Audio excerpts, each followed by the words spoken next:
You look fantastic. Well, it's my Wilma Flintstone 2003 outfit. Very nice. You look so good yourself. In Well, fact, I noticed you looking at yourself on the monitor. I think, oh my God, there I am again. Don't you look You're so pretty. So don't you lean into my shot. You just leaned into my shot. Thank you for being here. Well, it's my pleasure. You know, I was thinking this the other day. I was watching, you give this new show, Watching Ellie Knight. I do. Yeah, and it's... Well, new show. We had a season, now we're back for another half season. Exactly. And this show, you did it so well on Seinfeld. You show that you have this gift for physical comedy. Oh, how nice of you to Well, say it's that. very hard to find people who do it. People think, is that some kind of put down? Yeah. No, it's very hard to find people that can do that. Physical comedy is much harder than it looks. Is this something that comes naturally to you? Did you practice? Is it something that... yes, I practice. It comes naturally, sometimes more naturally than I would care to admit. Oh. I mean, you're not intending to do physical comedy. It just comes out that way. I consider myself to be a dramatic actress. Yes, exactly. Oh, well, I better check my notes here. I was recently in L.A. and I was coming down these stairs of a parking garage, and I was on a cell phone, and these two guys were walking towards me, and I could see that they recognized who I was because they sort of like that. Right. And I sort of, myself. And I walk, bang, right into a pole. But I have to tell you something. It was a really, really hard thing into the pole. Like you walked into it fast, yeah. Fast, hard, and fell over, okay? Well, these guys witnessed it all, and they started laughing. That's so terrible, because if you were anyone else, it'd be like, oh my God, miss, are you all right? Right, but it wasn't that. Right. It was them laughing at me, and then I started to, it really hurt, so I was kind of trying not to cry. This is terrible, It's a terrible story, and then what I did was I just pretended as if it hadn't happened. Right. Just denial said it, yeah. Well, I just pretended, I just sort of got up and tried not to cry and pretended as if that just didn't happen. I didn't acknowledge it, and it was grotesque. Right. That's the tough thing, though, is that, you're so recognizable. When something like that happens to you, you're not allowed for it just to be your own private embarrassment. Probably people are always seeing, anytime you make any kind of mistake at all. Yeah. People recognize you, and they know that it's happened. But it was a strange thing. It was a strange instinct I had to pretend as if it hadn't happened. There was a boy I was once, and I took dance school when I was a little girl, those cotillion things that are so grotesque. And I was dancing with this boy, and we were sort of twirling around, and all of a sudden he kissed me. It was in 6th grade. And then he pulled back and he went, "Who did that?" Oh my God! Wait a minute. It had sort of the same flavor. Oh my God, he's probably a really sick adult now. Committing crimes all over the Pacific Northwest. And then who did that? That's split personality disorder you just described. Yeah, no kidding. Do people, I was thinking about this today in preparation for this interview. I can tell you prepared. I prepare both body and mind for every interview. Yes, you don't even want to know what I do. Right. Well, you keep it private. That's yes, fine. I keep it private. That's my thing. It's my process.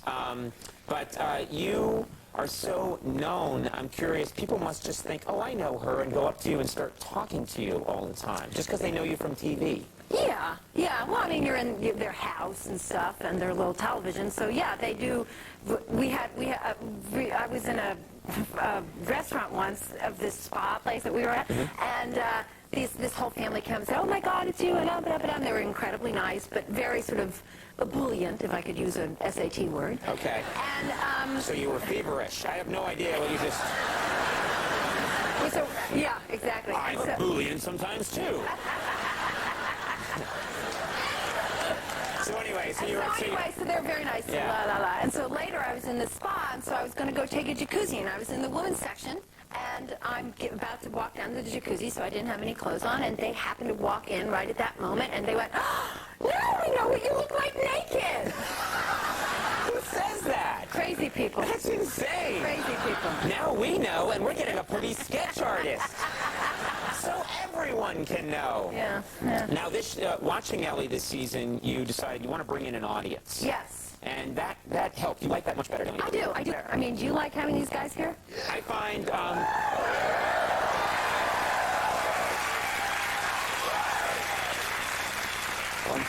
Now you put me on the spot, because there's only one answer to that question.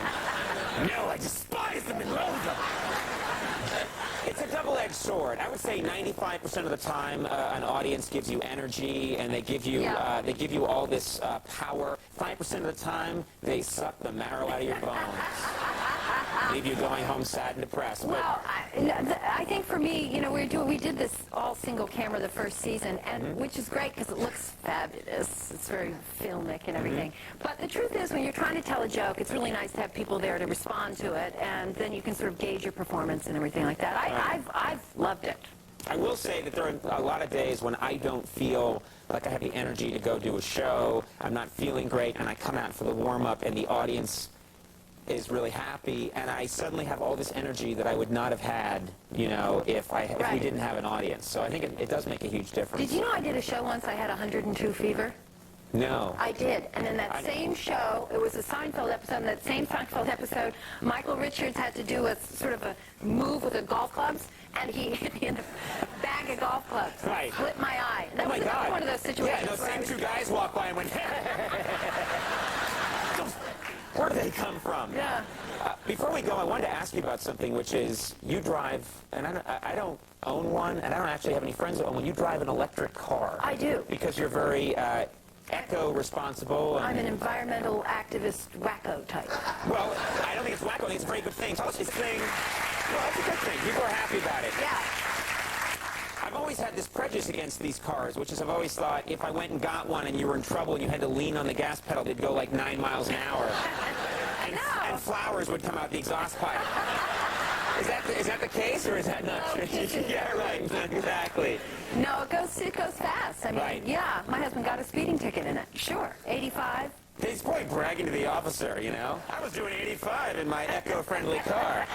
It runs on fertilizer. Yeah, completely. No, it's a very cool, fast, fabulous, environmentally correct, not dependent on foreign oil kind of vehicle. This is a good thing. Yeah. We should have more of these. Is it sexy looking? Well, I think it's sexy to make a political decision and I think so, integrate too. it into your life. But Don't you, Conan? I agree. But they've got to start making them look like Lamborghinis. Then every jerk will go out and get one. Yeah, and perhaps they will. When they make it look like Porsches and Lamborghinis, everyone will go get one, and then the world will be a better place. It would be awesome. That's the kind of world I want to live in. Where everyone has a Porsche or a Lamborghini. See, I stand for things. I see that. You're a very profound person. Yeah, I am. Watching Ellie airs Tuesday nights at 9:30 right here on NBC. It does. Thank you so much for being here. Oh, it's my pleasure. Yes, please come back. Julie Louis Dreyfus, everyone. Don't Low coming up. We'll take a break. We'll be right back.